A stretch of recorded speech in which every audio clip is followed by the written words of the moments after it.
la force qu'exerce un corps sur un autre, ou un corps sur une surface. D'accord? Là, on la considère comme une pression, puisqu'il s'agit d'un volume sur une surface, d'accord? Et la surface de contact, c'est elle qui définit cette pression. Donc, la pression, c'est une force par unité de surface. Donc, on la considère comme une pression exercée par le corps sur la surface sur laquelle elle est posée. D'accord? Donc, à partir de là, donc, on va voir le premier cas qui est l'adhérence. L'adhérence à la paroi. Donc, un corps, quand il est en équilibre, donc il ne bouge pas. D'accord? La force de son poids, la force du poids, donc, elle est verticale. OK? Et F, la force de frottement, elle est horizontale. C'est une force. Donc, la force de frottement, quand on le tire, un corps, on le tire sur une surface, qu'elle est rugueuse. D'accord? Donc, il y a le frottement. La force de frottement, elle est opposée à la force qu'on exerce pour le tirer vers l'avant.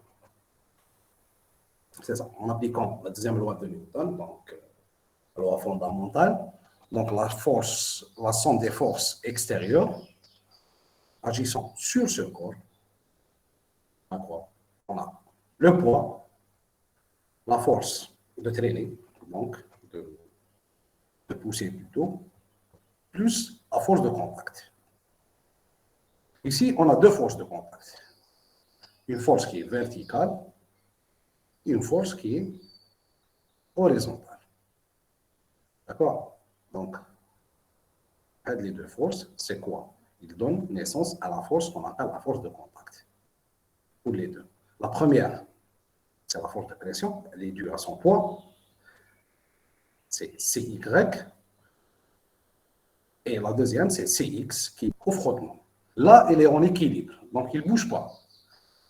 Donc, la somme des forces extérieures est égale à 0. P plus F plus C est égal à 0. Donc, C est égal à moins F moins P. OK? Si on fait des projections sur les axes X et Y, donc le premier sur l'axe OX, donc on aura CX est égal à moins F. Là, on est en équilibre. Et sur l'axe Y, on a CY est égal à moins P. C'est contraire au poids.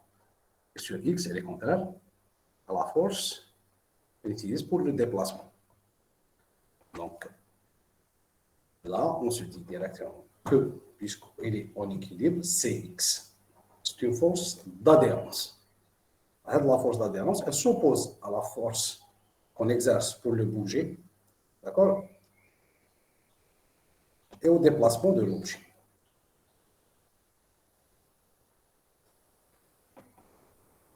Elle est tangente à la surface de contact, et par définition, on l'appelle, CX, on l'appelle la force de frottement. Pour le cas d'équilibre, quand le corps ne se déplace pas, il ne bouge pas, elle est dite force de frottement statique. On est en statique, on ne bouge pas. C'est la force de frottement statique. Pour cela, on a une définition d'un coefficient. D'un coefficient qu'on mesure expérimentalement, donc, à la rupture d'équilibre. C'est à la rupture d'équilibre. On exerce une force, par exemple, quand vous commencez à pousser une voiture, donc vous exercez une force, ce n'est pas la force maximale, c'est votre force maximale, vous commencez petit à petit. Vous exercez, vous augmentez le module de votre force, vous augmentez, à un certain moment, elle bouge. D'accord? À un certain moment, la voiture, elle bouge. C'est ça, la force limite. C'est la force de rupture d'équilibre. OK? C'est la force de rupture d'équilibre. Et on peut, à cet instant, on dit que cette force de rupture d'équilibre, d'accord, à sa limite, le corps, l'objet, commence à bouger. Donc, pour faire bouger le corps, il faut exercer une force qui doit être supérieure à la force limite. Et à cet instant où la force limite est atteinte, dépassée d'un petit peu, là, on va définir le coefficient de frottement statique. Ce qu'on appelle le coefficient de frottement statique. Le coefficient de frottement statique, il est appliqué lors de la rupture, au moment de la rupture d'équilibre. D'accord? Donc, au moment où le corps va bouger, c'est μs, elle est définie comme μs qui est égal à Cx. Là, on a C0x pour dire que c'est le frottement statique, c'est la limite d'équilibre, d'accord, sur C0y qui est la force de contact. C'est un ensemble et c'est une proportionnalité entre les modules de force, qui est la force de poids et la force de contact, et c'est aussi la force de contact, elle est la force limite de frottement. Okay? Elle dépend de la nature de la surface en contact, c'est sûr. Plus elle est rugueuse, plus on a du mal à faire bouger l'objet. Le coefficient, il est déterminé expérimentalement et il ne dépend pas de la surface de contact. Donc, c'est la surface du corps ou d'objet. Alors, les principaux caractéristiques de ce coefficient de frottement statique.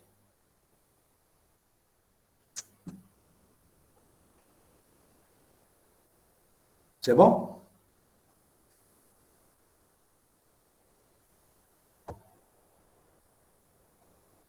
Monsieur, Oui. pourquoi il ne dépend pas de l'air des surfaces en contact? Pourquoi? Je les forces qui composent le MUS. C'est quoi? C'est COX, COY. D'accord? Oui, COY. Il dépend de quoi? COY. C'est le poids. C'est une force contraire au poids. oui, D'accord? monsieur. Et le poids, est-ce qu'il fait intervenir la surface? Non, Très bien. COX, c'est quoi? C'est une force de frottement. Et elle dépend de la force à laquelle on tire le corps, pour faire bouger le corps. Est-ce qu'il y a une surface ici? Il n'y a pas de surface qui intervient dans cette force aussi. Donc, le MUS, qui est une proportionnalité entre le CX et le CY, où les deux forces ne font pas intervenir la surface, donc ce coefficient ne dépend pas de cette surface de contact. C'est tout. la force du plancher ou là, elle est composée le frottement ou COY. C'est ça, je dis ça, c'est les caractéristiques du coefficient de frottement. D'accord? D'accord. Je ne parle pas de la force de frottement ici, d'accord? Je dis que c'est le coefficient. C'est un rapport.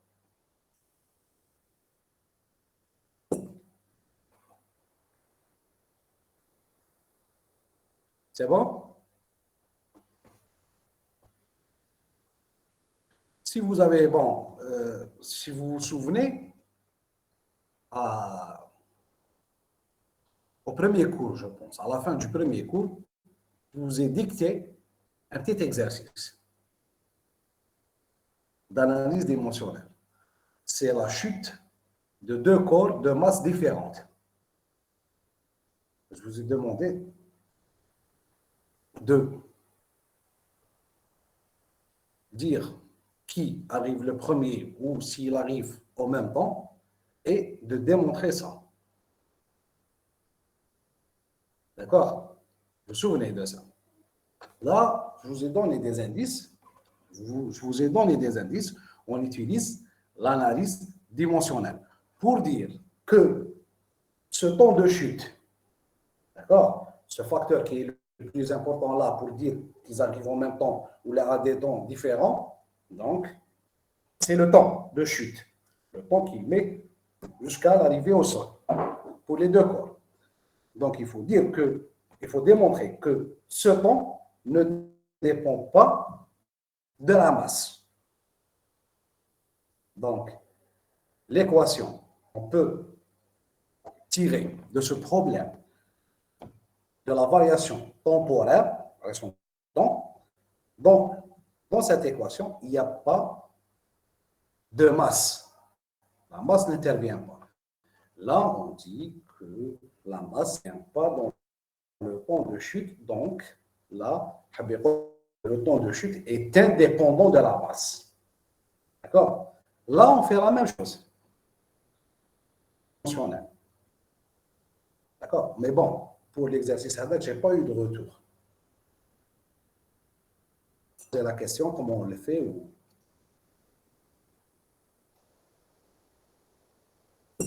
D'accord? Alors, je l'ai laissé.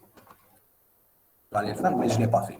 C'est l'analyse émotionnelle. C'est quelque chose que vous ne faites pas, il n'est pas dans votre programme, mais je voulais vous donner quelques exemples, d'accord, pour essayer de comprendre et de savoir en équations des physiques, donc de dire au préalable que ça, il dépend de ça ou pas.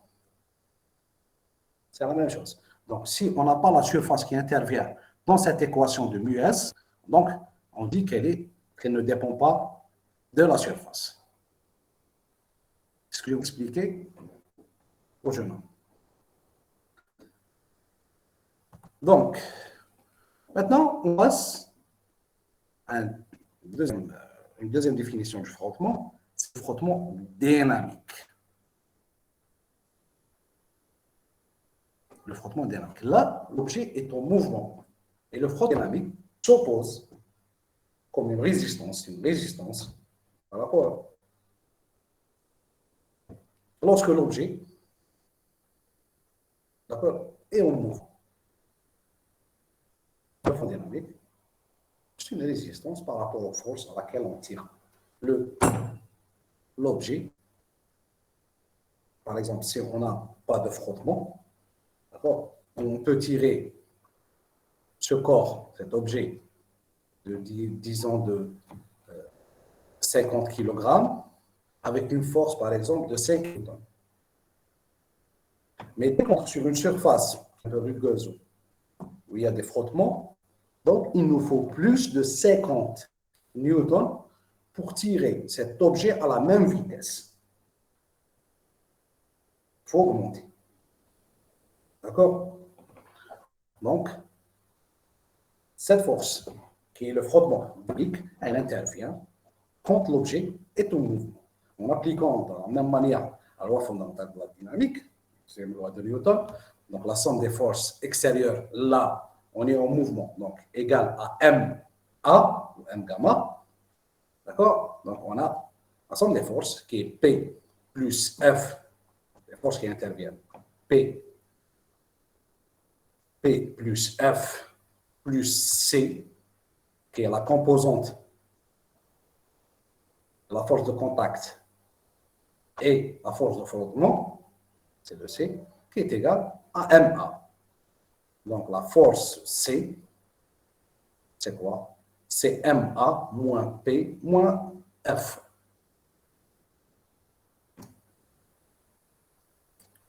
Et celle-là aussi, elle est composée. D'accord? Monsieur, Oui, accélération دائما تكون ماشي دائما le sens du mouvement. ça dépend. Là, on l'a vu en cinématique. Donc, si le corps est en train de décélérer, de s'arrêter, تكون هنا كيفاش exact. درناها تكون في le sens du On a mouvement. درناها parce qu'on est en train de tirer le corps. Donc, on a une accélération. C'est un mouvement accéléré, d'accord? C'est un mouvement accéléré qu'on considère. C'est tout. Donc là, il faut prendre, parce que bon, sauf jeune homme. Là, c'est des exemples de généralisation. Donc, quand il y a quelque chose qui est contraire à ce qu'on a ici, par exemple, si on a une accélération négative, donc on est en train de s'arrêter, par exemple, certes, le A va vers l'arrière, certainement. Donc, il y a un moi qui intervient, c'est tout, dans l'équation. Et vous êtes obligé de faire ça, donc, pour le calcul de μS ou de μD, donc là. Donc, il faut appliquer la loi fondamentale, et à partir de la loi fondamentale, arriver à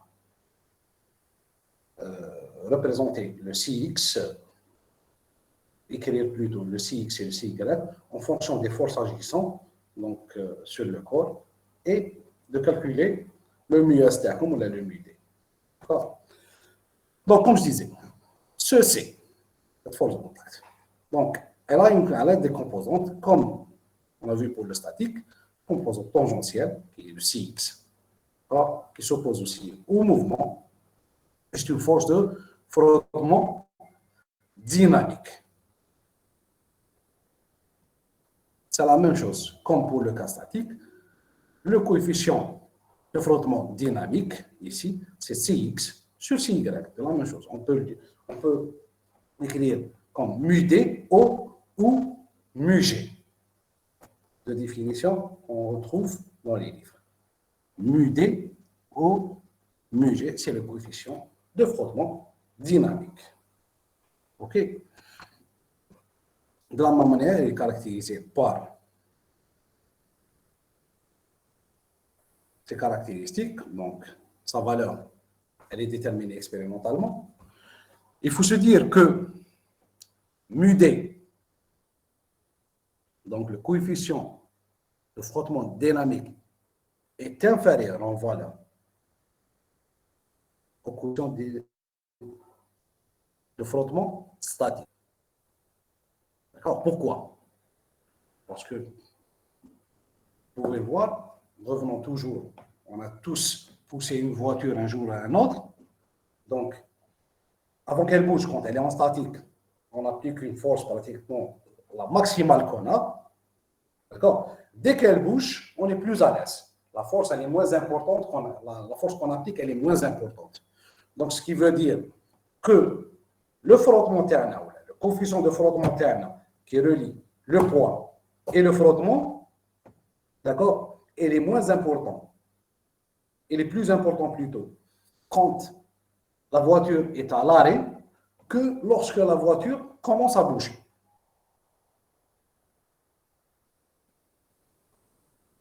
تسمى كيفاش الفروتمون ينقص. Ça, c'est un rapport, certainement que le frottement est passé. Le poids, il ne va pas changer. OK? Le poids ne va pas changer. Le poids, quand elle est en statique ou elle est en dynamique, il ne va pas changer. Donc, le CY hadaya, il ne va pas changer. Ce qui va changer, c'est le CX. On est d'accord?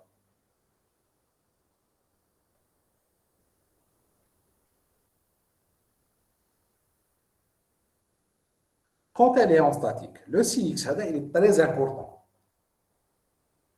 Il est très important. Dès qu'elle commence à bouger, le CX, il est en quelque sorte compensé par le mouvement. Par le mouvement qui va vers l'avant. Donc le CX, il monte. Donc, il monte. Le MUD Diana, il va se réduire. C'est la même chose. Je prends toujours l'exemple de la voiture qu'on pousse. C'est toujours la même chose. Pour la faire bouger, il faut une force très importante. Il faut pas, peut-être pour bouger une voiture, il faut se mettre à deux. Mais dès qu'elle bouge, une personne peut continuer à la pousser au même rythme. Il n'y a pas de souci.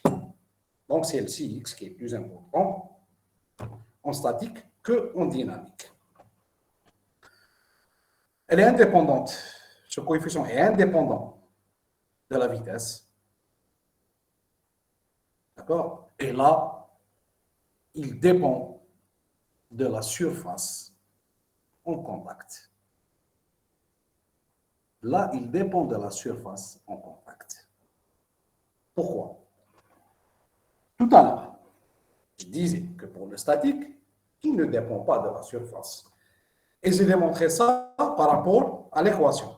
Maintenant, on va avoir une réflexion physique. D'accord? On va avoir une réflexion physique. Quand le corps est posé, on a un coefficient de frottement qui est constant. D'accord? Dès qu'on atteint la rupture, donc rupture d'équilibre, donc là, on peut pousser. Il ne dépend pas.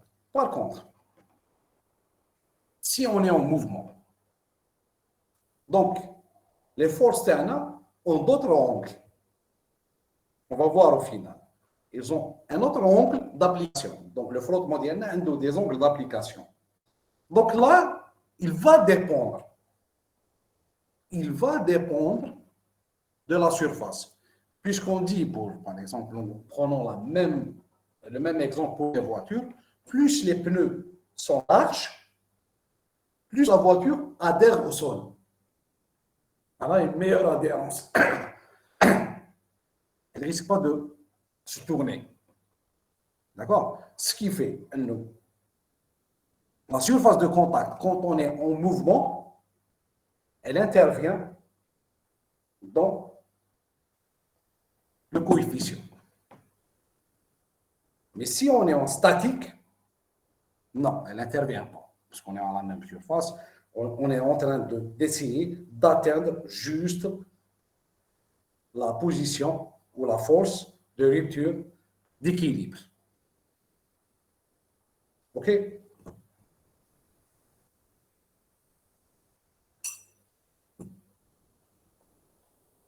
D'accord?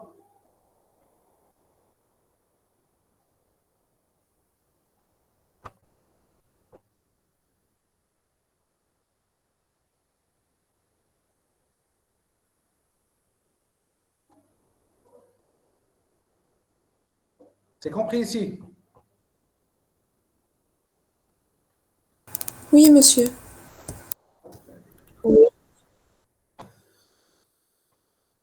Donc, de la même manière, j'ai dit que le coefficient de frottement dynamique, c'est μx sur CX sur CY. C'est la même chose. Ça, on les utilise dans les exercices. Par exemple, si on a un corps, qui prend une montée, donc il monte, on pousse un corps du bas sur une pente de 30 degrés, par exemple. OK? S'il arrive au sommet, donc on le pousse, il arrive à un certain niveau où la vitesse va être nulle. Il va rebrousser chemin et redescendre. D'accord? Au moment où il va rebrousser chemin, là, qu'est-ce qu'on a? Un coefficient de frottement dynamique ou statique? Statique. Statique, très bien. Donc, si on vous donne le coefficient de frottement statique, donc à partir de ce coefficient de frottement et la loi fondamentale de la dynamique, on peut déterminer donc la longueur maximale qu'il peut atteindre ou la longueur maximale qu'il peut atteindre. Ça, c'est un exemple. OK?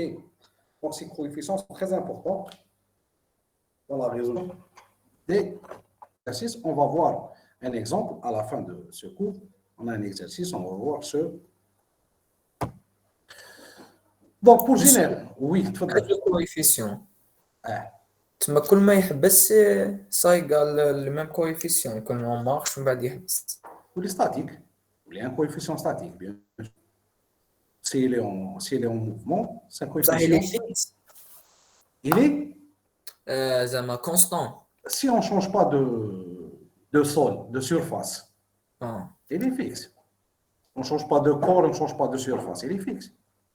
Statique. تما statique il dépend de la nature de la surface. Il dépend de كاع هي كي تجي. Voilà. Quand tu parles, tous les deux dépendent de la nature de la surface. D'accord? Ils dépendent de la nature de la surface. Même là, même, il dépend de la nature de la surface. Parce que, par exemple, donc je vais te dire une chose. Tu es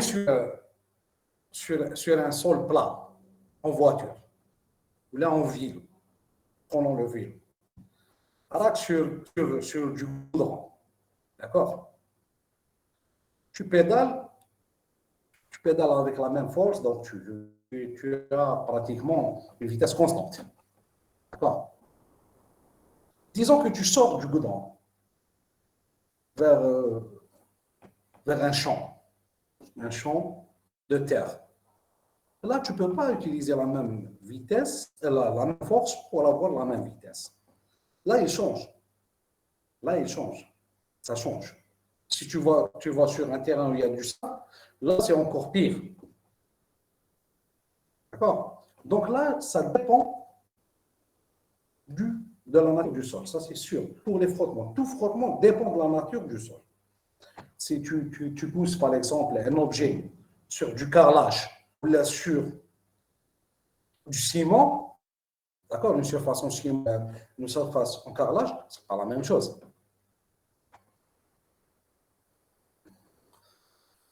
Donc, pour une généralisation, pour généraliser par rapport au coefficient de frottement, au coefficient d'impact, d'accord, on dit que deux corps sont en contact, c'est que l'un exerce une force sur l'autre.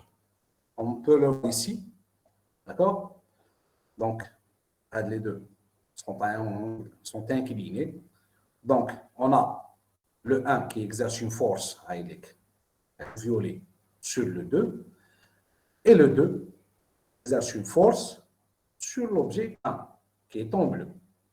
D'accord? Là, en cas statique.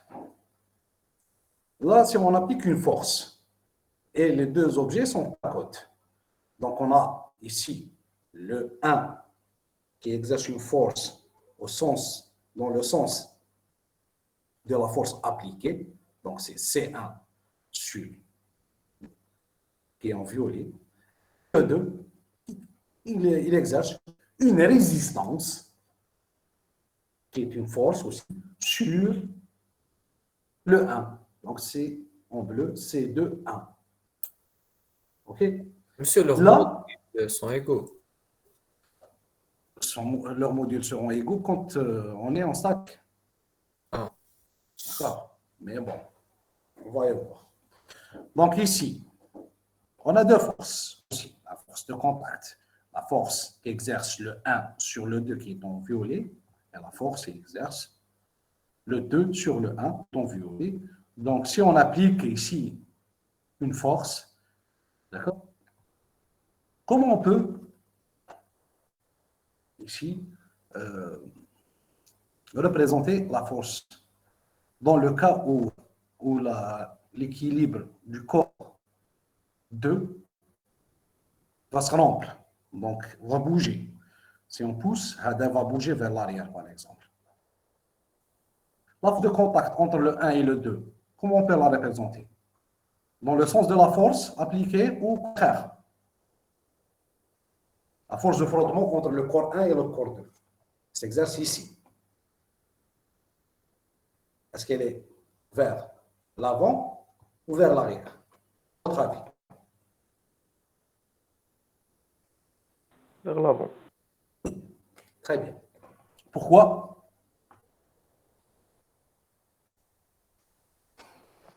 Le frottement résiste le mouvement de l'arrière. Exactement. Donc, on pousse vers l'avant. Le corps 2 a une tendance à aller vers l'arrière. Donc, il y a une force de frottement qui est contraire à cette force du corps 2 qui va vers l'arrière pour l'arrêter. Très bien. Les forces de contact Herrmann, elles possèdent deux composantes. Donc, tous les deux définis par rapport au plan tangent aux surfaces, toujours. Plan tangent aux surfaces.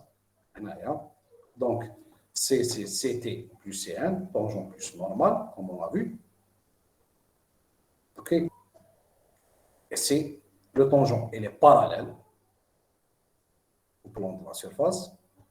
Et le normal, il est perpendiculaire. Donc, le CX, on montrerait par exemple le CX, il est parallèle. Et le CY, il est perpendiculaire. Donc, comme on l'a dit, le CN, le C perpendiculaire, représente une force de pression. Pour le CT, c'est la composition tangentielle qui représente la force de frottement. OK? On va voir d'autres exemples. On a le frottement résistant et le frottement moteur. On va commencer par le frottement résistant. Le frottement résistant, le frottement qui résiste au mouvement. Donc, c'est le frottement qui a une influence négative sur notre mouvement. Commençons par celui-là. Donc, si j'exerce sur ce corps une force de gauche à droite, OK, on a un CT, donc coefficient tangent, c'est le coefficient de frottement, plutôt la force de frottement, donc elle est contraire à la force. OK? Et la force de contact, elle est contraire à la force du poids. Donc, c'est comme ça. Là, c'est une poutre, donc, posée sur un mur, et on la tire vers l'avant. OK? Donc, le mouvement, on tire mais le mouvement est du haut du mur vers le bas. C'est ça le déplacement. Donc, on a une force de contact qui est comme ça, une force de frottement qui est parallèle au plan du mur et qui est vers le haut puisque la poutre se déplace vers le bas. Et on a la force de contact qui est la force qui exerce le mur sur la poutre. Et on appelle ça les frottements résistants. Par contre, on a les frottements moteurs. C'est des frottements qui contribuent, d'accord, à un mouvement, au déplacement du corps, comme pour une roue, comme on a vu tout à l'heure. Une roue qui tourne ça. D'accord? Donc, elle exerce, la roue exerce une force sur le bitume qui va de droite à gauche. Et la force de contact, la force de frottement, le pousse vers l'avant. D'accord? Donc, on revient toujours à notre voiture. Si on est sur de la glace et on veut avancer, on va remarquer que les roues de notre voiture tournent sur place. Elles tournent sur place, donc on patine. D'accord? Là, puisque le sol qui est de la glace a une résistance pratiquement négligeable. Négligeable, mais vraiment négligeable. D'accord? Donc, même si on applique une force qui est la force moteur, on n'arrive pas à se déplacer. Par contre, quand on est sur du bitume, dès qu'on applique la force moteur, on commence à aller vers l'avant. C'est quoi? C'est la force de frottement qui nous permet d'aller vers l'avant, puisqu'elle est vers l'avant. Donc, c'est ça. Ça s'ajoute. Elle est là. C'est le mouvement est là. Donc, elle est elle a le même sens ou la même direction que la vitesse. D'accord? La même direction que la vitesse. Si on est en train de freiner, là, c'est autre chose. OK? Pour la deuxième, en parlant de celle-là, on se dit toujours que si on pousse ce corps, celui-là a tendance à venir vers l'arrière, donc les forces de frottement le gardent vers l'avant, donc il va basculer un mouvement. Au départ, il va basculer vers l'arrière, mais après, il va basculer vers l'avant, donc il va être déplacé avec le corps du bas, sur lequel on exerce une force. Là, la force de contact, la force de frottement plutôt, c'est un frottement et c'est un frottement moteur. Donc, c'est grâce à elle que celui-là, le corps du haut, bouge alors qu'on exerce une force que sur le corps du bas. D'accord? Et on peut remarquer aussi que les frottements moteurs ont le même sens, soit de la vitesse de déplacement diagonal, soit de la force appliquée pour le déplacement.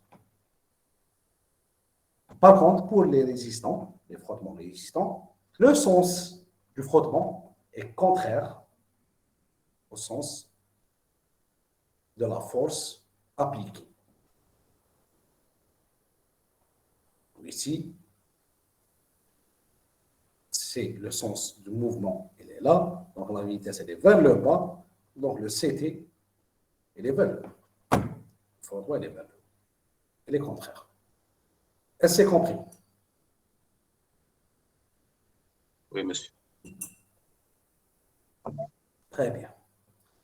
On va essayer de faire un petit exercice. Monsieur, Oui, Faudley. pourquoi CT n'est pas parallèle à F Oui, dans le frottement résistant, le deuxième? le deuxième. Parce Oui. que le frottement, quand on tire l'hadia, la poutre hadia, elle se déplace vers le bas. Le mouvement ديالها il est vers le bas. La poutre. أنا نجبدو هي تهبط. OK.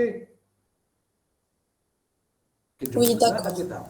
Très bien. Donc le mouvement rare sur le mur et vers le bas. Donc la résistance, le frottement, elle est vers le haut. Donc on va faire un petit exercice. Qui est celui-là. Donc un objet de masse de 1 kg posé sur un sol horizontal, d'accord, est tiré avec une force F. La force, elle est inclinée d'un angle de 30 degrés. Donc la force, elle n'est pas parallèle à la surface sur laquelle est mis l'objet, le corps terre. Son contact avec le sol est caractérisé par les coefficients de frottement statique μS, on le donne, et dynamique μD, on le donne 0,2. Donc, il nous demande de calculer l'intensité de la force appliquée sur ce corps, d'accord, dans les 3 cas. Au moment de la rupture d'équilibre, le corps est en mouvement uniforme et le corps est en mouvement accéléré. On doit calculer l'intensité de la force qu'on applique sur ce dernier. À vos stylos. Je vous donne 5 petites minutes et on fait la résolution.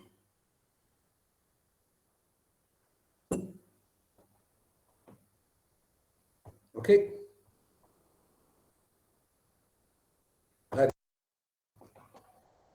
Allez, 5 petites minutes. Il est 47, donc disons à 55.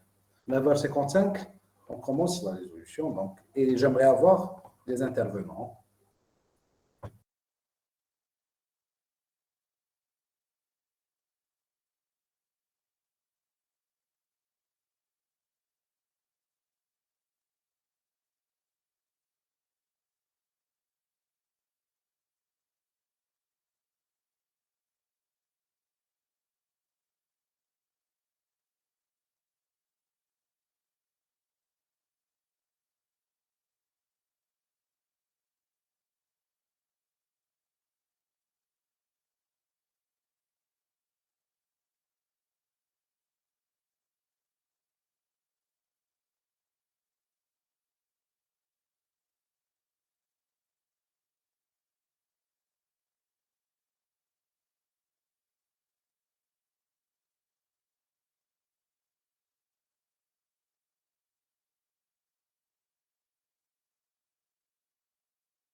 C'est bon?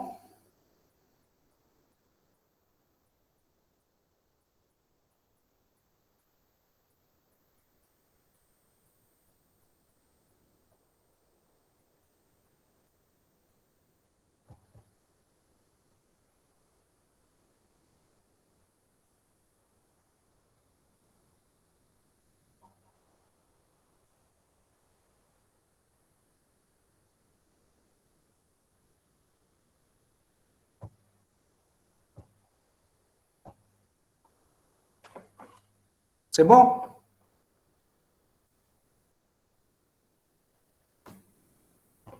شنو هي la loi fondamentale de la dynamique تعرفوهاش؟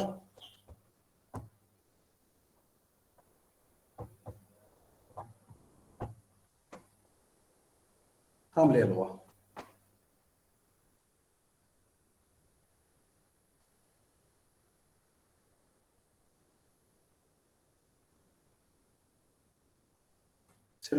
C'est la même définition pour le coefficient de frottement dynamique et cinématique.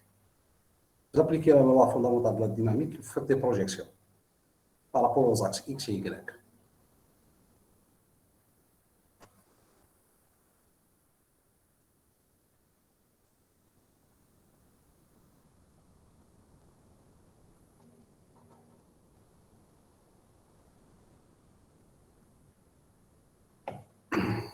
Bon, on va faire la résolution de l'exercice. Donc, en appliquant la deuxième loi de Newton, donc la loi fondamentale de dynamique, donc la somme des forces extérieures, il est en mouvement. Il est tiré avec cette force, avec un angle alpha. Donc, on a la force de frottement CT, la force de contact CN, la force globale C, elle est comme ça. Et le poids, il est vers le bas. D'accord? Donc, la somme des forces est égale à F plus P plus C, qui est égal à MA.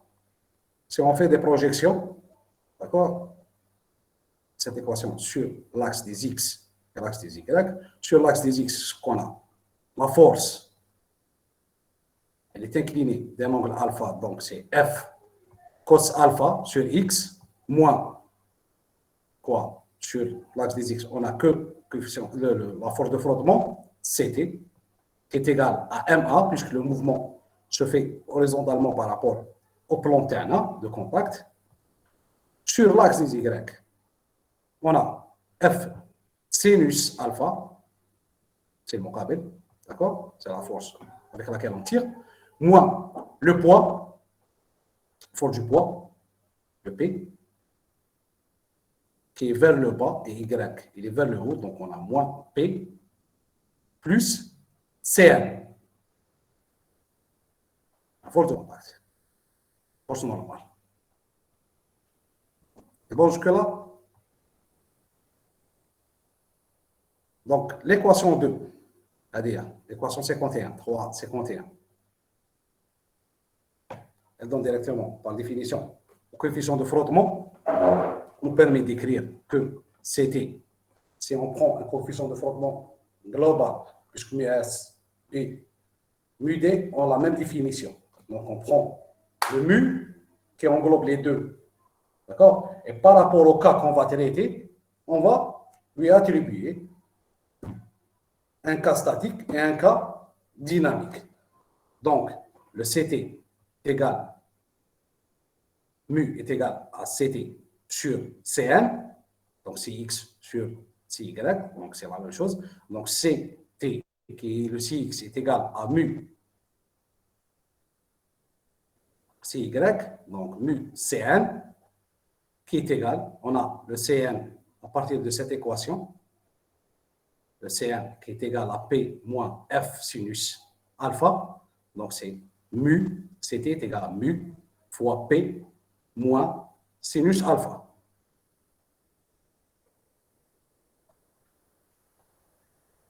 En substituant cette expression qu'on a ici, le Ct, dans l'équation, la première, 350, donc on aura on remplace directement le CT par cette équation. Donc, on aura F cos alpha moins mu fois P moins F sinus alpha est égal à M1. Et à partir de là, on aura directement F, la force N1, laquelle on tire, qui est égale à MA moins mu P sur cos alpha plus mu sinus alpha.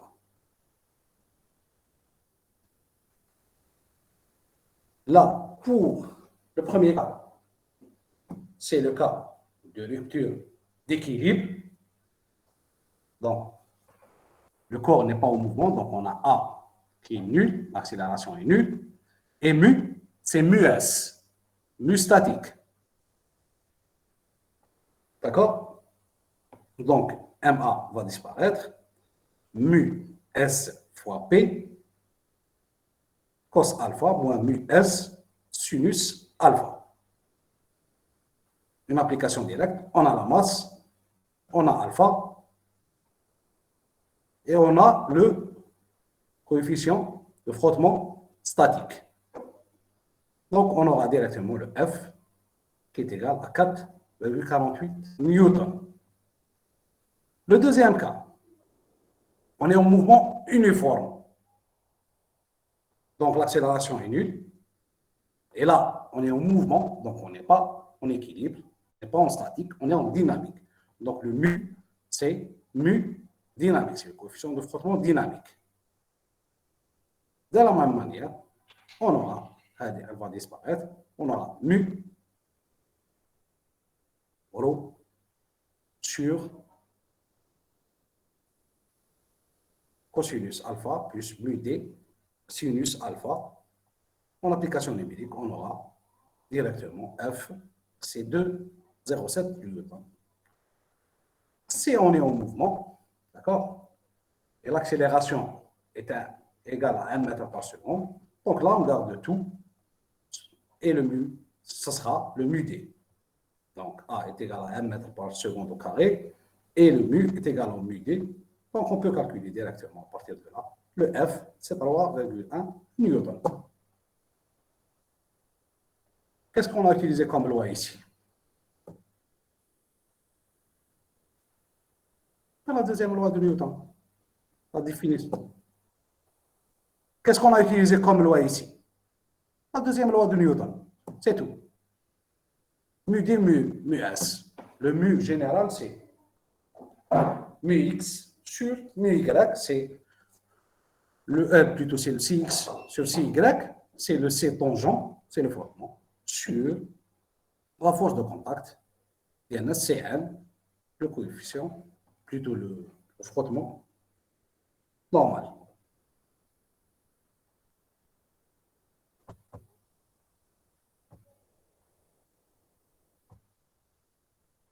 Y a-t-il des questions? Monsieur, Oui. pourquoi le AY est égal à 0 quand on a fait la projection sur le plan OY? OY. Le mouvement se fait par rapport à quoi? OX. Très bien. Donc, est-ce que vous aurez un mouvement qui est sur OY? Non. Donc, on n'aura ni de vitesse sur Y, ni d'accélération. D'accord. Très bien. D'autres questions?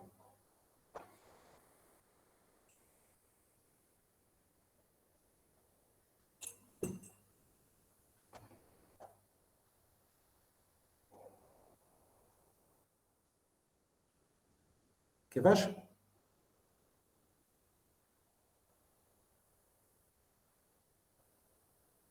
Bien sûr, on est toujours en statique. C'est là qu'il va commencer à bouger. Il n'a pas encore bougé. On n'est pas en mouvement. On est toujours en statique. C'est la limite entre le cas immobile et mobile. Donc, entre le statique et le déplacement.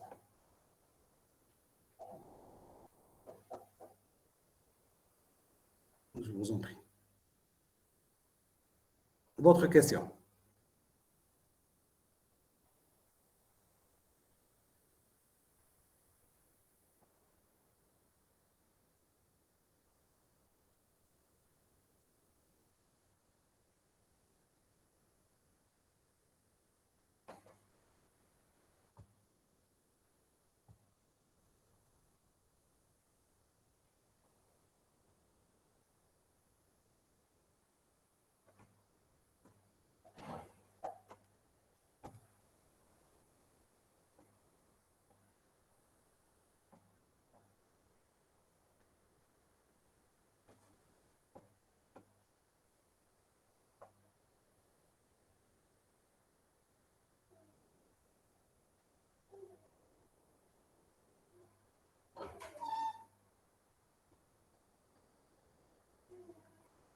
C'est bon?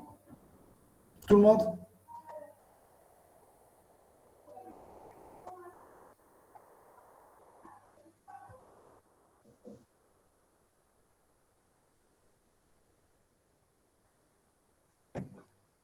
S'il n'y a pas de questions. Donc, là, on peut dire qu'on a clôturé le chapitre dynamique. Il nous reste la partie énergie, travail et énergie. On va aborder dans les prochaines séances. Monsieur, vous pouvez nous envoyer le cours هذا ou les قبله en PDF. وشنو اللي قبله؟ Quel cours? Dynamique, Complet, oui. dynamique complet. Donc, on va bien sûr. Donc, on va tout de suite en PDF. Monsieur, في la science اللي فاتت واش درتو درتو غير تاع كيبلر Ouais.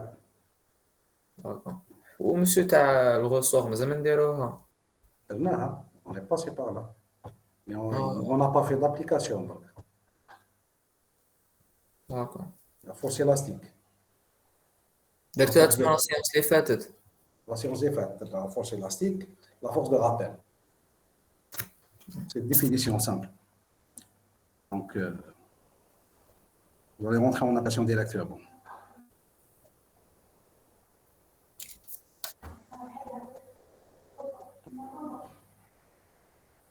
Oui, oui, je vous écoute.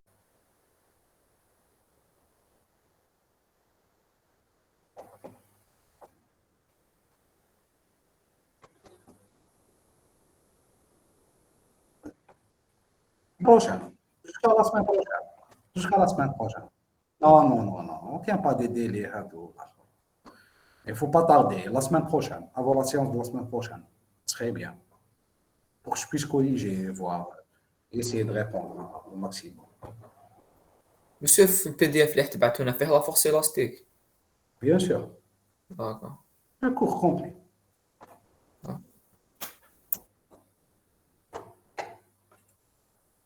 Et on fera une séance en présentiel à votre semaine de présentiel, Inch'Allah, pour des applications sur la dynamique. Tout ce qu'on a vu sur la dynamique, on va essayer de faire. Mais cette fois-ci, essayez de lire votre cours avant de venir, c'est tout.